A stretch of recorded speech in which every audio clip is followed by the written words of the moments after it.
Please be seated. Good morning. This morning when I came to preach at the 7:30 service, I was a bit nervous. I really hadn't put the sermon in the can till like 11 o'clock. And it still didn't seem right. And so it was very refreshing to enter the service singing, as an ex-Lutheran, Mighty Fortress is Our God. And it kind of really calmed me down and said, Donald, it's okay. So good morning. In today's gospel, we meet some very ordinary men about to embark on an amazingly, absolutely fantastic adventure. Their adventure will have a profound impact on the history of the whole world. They're just ordinary fishermen, yet Jesus called them to become fishers of people. They could not expect, of course, that the catching of people would lay the foundations for Christianity. I wonder what it must have been like to be called. I tried to imagine what my reactions might be if Jesus said to me, Donald, follow me. I'll make you fishers of men. I knew I would feel honored, but there'd also be fear and questions, many questions. Would I be able to meet Jesus' expectations? Would I only be a part-time follower? Maybe even a deserter? Is following Jesus a full-time job? So what was my answer to the call? Do I say yes? Or do I say no? Or do I say maybe? Or do I delay with let me pray about that?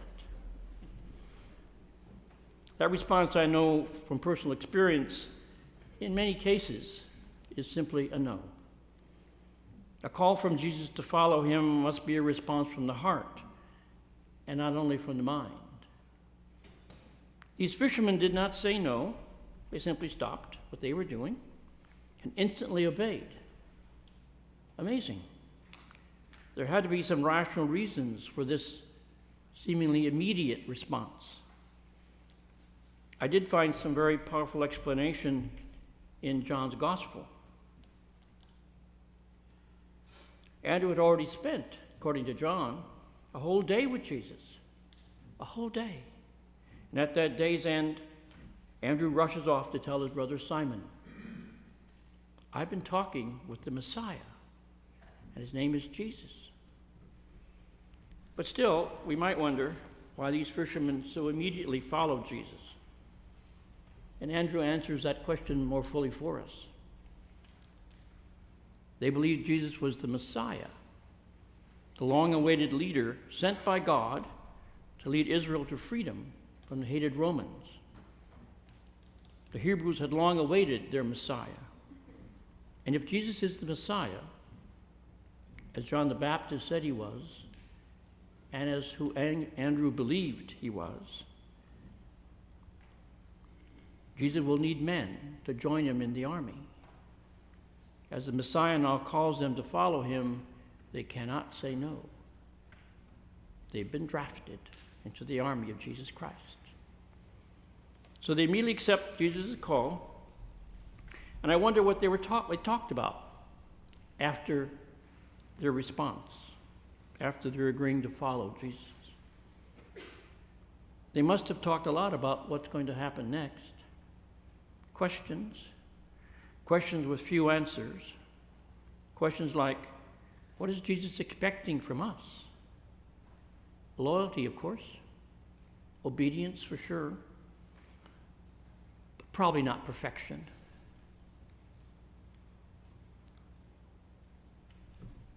And what are our expectations of Jesus when we decide to follow him? For the disciples, their question was, will we have major roles in the army? Is it going to be easy or difficult to follow him? Or even dangerous? So they followed Jesus for 3 years. As time passed, their deeply rooted expectations of Jesus leading them to drive out the hated Romans began to fade. Jesus is not behaving like the Messiah they expected.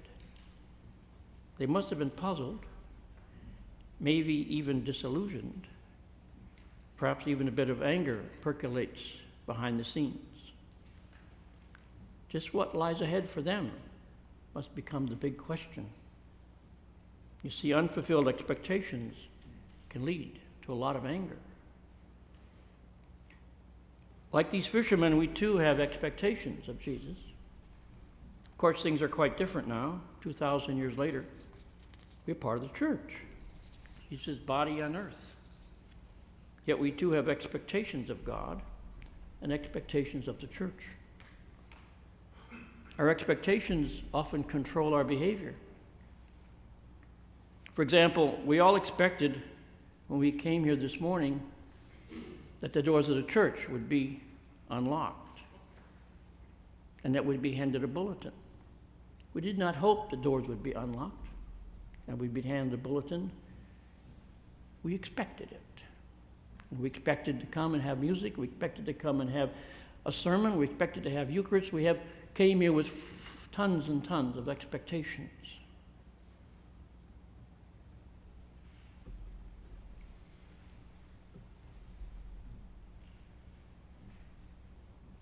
You see, expectations are what we believe will happen, like expecting our car will operate properly after being repaired. Imagine after paying hundreds of dollars, the car dies a few blocks from the mechanic shop. Wouldn't you be angry? How many would be angry? If we had only hoped that the car would act properly, we would probably only be disappointed.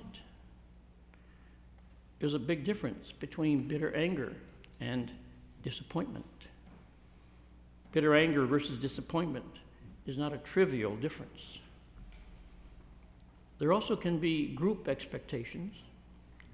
There was much anger in the church where I did my preordination field work. Their vicar had recently left, providing only a 2-week notice. The diocese sent in many interim priests. When I arrived, the members were very fond of their current interim.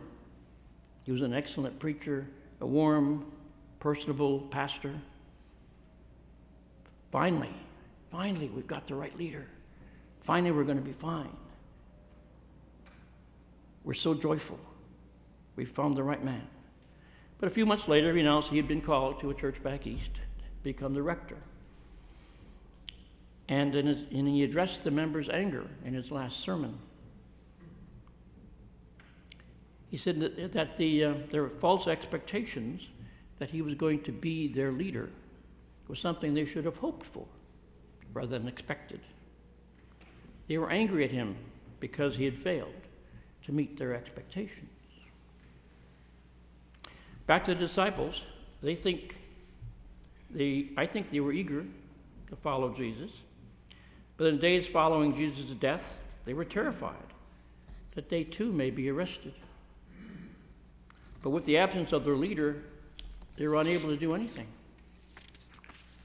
Nothing seemed to happen until the Holy Spirit empowered them to bring the good news of Jesus into the world. And they did it. That same Spirit that empowers us, we, all of us, just like those fishermen, are a valuable, essential part of God's plan. Our adventure may also bring some needed changes in the world. Amen.